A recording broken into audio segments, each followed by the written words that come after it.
Okay, so you're clearly, you're really interested in where France is headed. I see you send over all these sources about the big changes happening over there.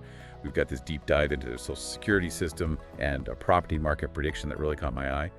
And then there's this super ambitious government report called France 2030. Yeah, ambitious is a good word for it. Yeah. You know what's interesting is how all of these sources kind of show France walking this tightrope. They're trying to figure out how to keep their strong social safety net, but also knowing they need to seriously ramp up how competitive they are globally. Yeah, for sure. That really stood out to me too. It's like they're saying you really can have your croissant and eat it too. But like, how realistic is that really? Well, the France 2030 report definitely paints a pretty optimistic picture. Their economic growth actually beat the average for the Eurozone back in 2021. They hit 6.3% compared to 5%.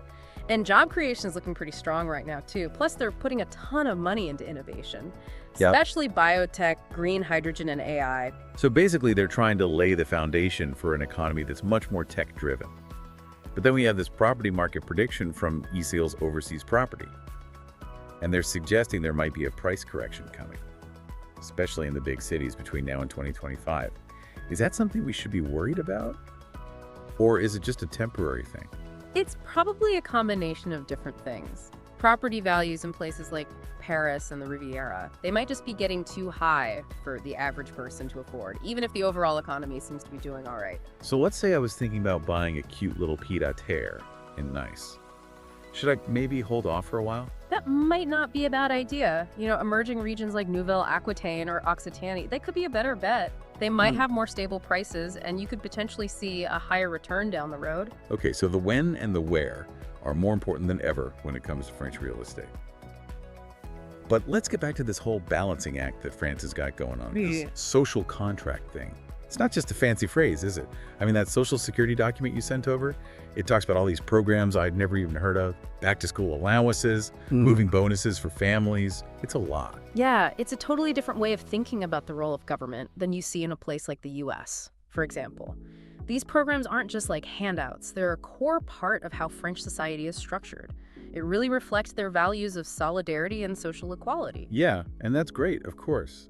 But it makes you wonder, if the government is responsible for so much, from birth to death, doesn't that get to be pretty expensive? It does. France is known for having really high public spending, and part of that is because their social safety net is so big, they are trying to make it more efficient.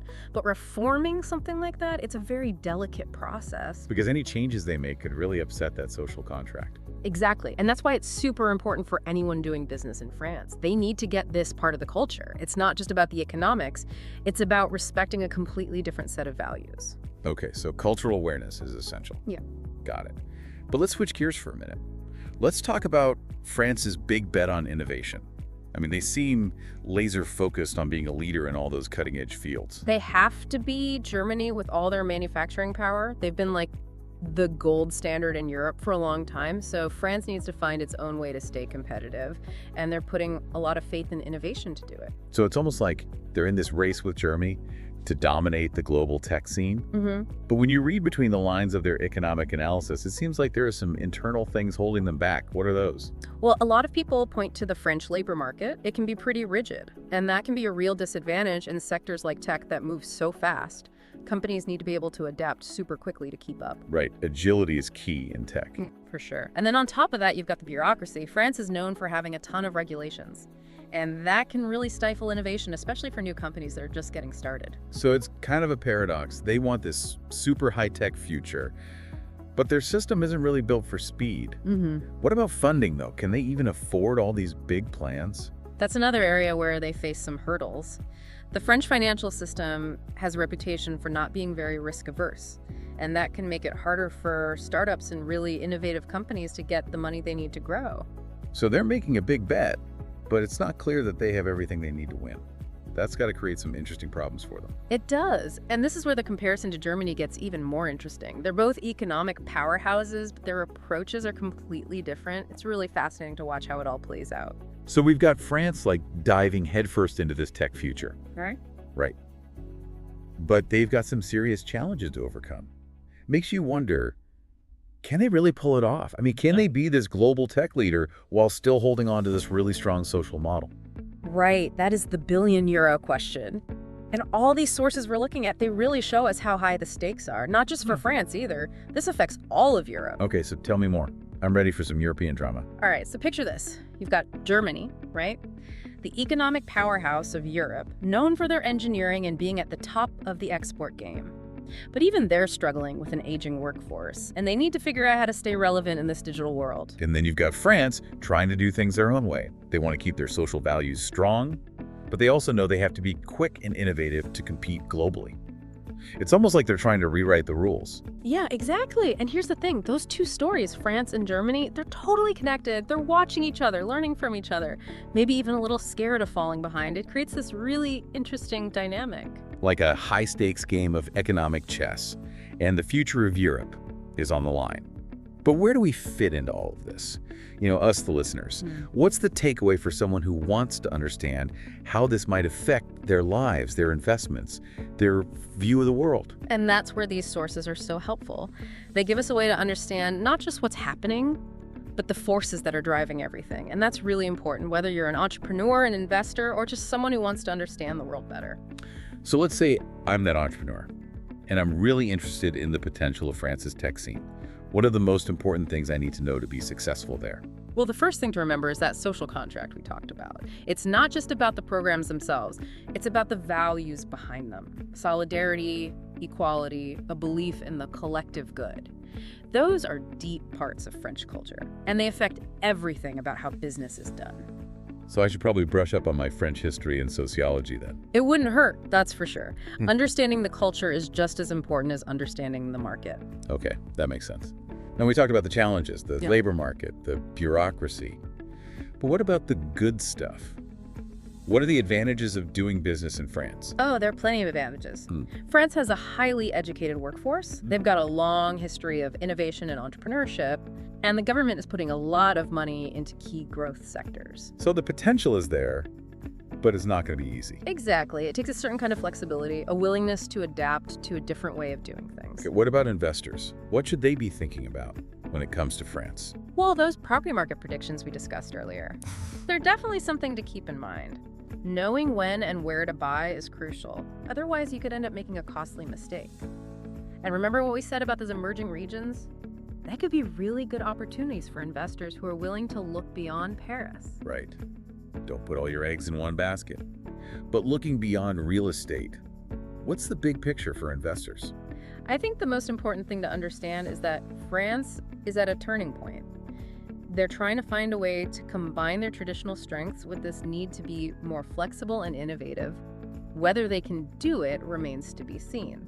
So investors should be a little cautious, but also maybe a little bit excited. Because if France figures it out, it could be huge. Exactly. And that's what makes it also fascinating to watch. Yeah, it really makes you think about how everything is connected. When you step back and look at the big picture, a policy decision in France could actually end up impacting someone's business on the other side of the world. Totally. It's like that saying butterfly effect, right? What happens in one place can have these huge ripple effects somewhere else, creating opportunities and challenges that nobody could have predicted. And when you see it that way, what France is trying to do, it becomes even more important. Yeah. Right? If they can actually find this balance between those strong social values and staying competitive in this global economy, it could be a model for other countries that are facing those same kinds of tensions.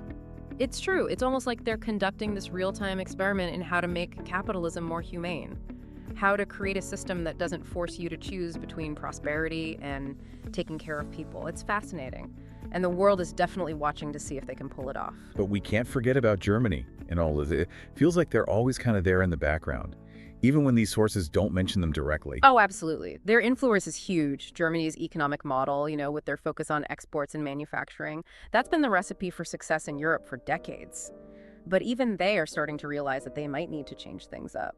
It's like they're seeing what's happening in Silicon Valley and the rise of China, and they're like, okay, maybe we need to be a little more innovative here. For sure. And that's what makes this whole unspoken rivalry between France and Germany so interesting. They're both trying to figure out this new world order, each in their own way. Yep. But they're also keeping a close eye on what the other one is doing. It's probably shaping a lot more policy decisions than we even realize. Definitely. And it shows that the future of Europe isn't going to be decided by just one country. It's going to come down to this really complex interaction between different visions, different approaches, different ideas about what it means to be successful in the 21st century. Okay, well, we've covered a ton of ground here today, explored a lot of really interesting angles. But for our listeners who have been with us on this deep dive, what's one thing you want them to remember about France's future? I think the most important thing to remember is that it's not set in stone. The choices that France makes, the paths they choose, those will have an impact that reaches far beyond their borders. It's a story that's still being written. And I think that's what makes it so fascinating.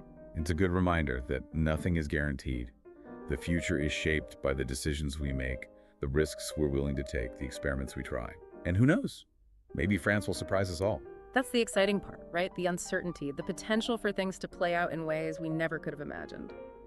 And on that note, we'll leave you to ponder all the possibilities. Thanks for joining us on this deep dive into France's future. It's complex, it's fascinating, and it's definitely a story worth following.